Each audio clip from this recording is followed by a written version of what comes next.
நெல்லைக்கு வந்த மேலிட பார்வையாளர் வி.டி. சதீசன் முன்னிலையில் காங்கிரசார் கைகலப்பில் ஈடுபட்டதால் அங்கு பரபரப்பு நிலவியது.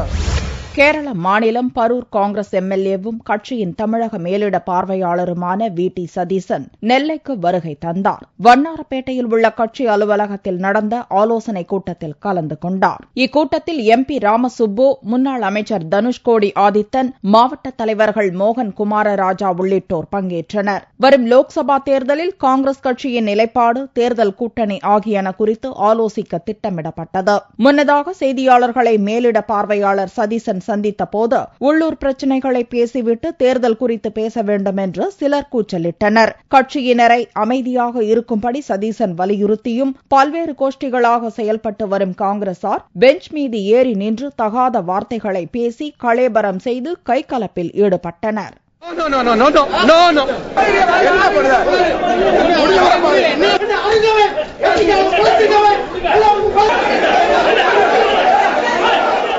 அதன் பின்னர் மேலிட பார்வையாளர் சதீசன் ஒவ்வொரு கோஷ்டியைச் சேர்ந்தவர்களிடமும் தனித்தனியாக கருத்துக்களை கேட்டார். மேலிட பார்வையாளர் முன்பே காங்கிரசார் நடத்திய கலேபரம் பெரும் பரபரப்பை ஏற்படுத்தியது.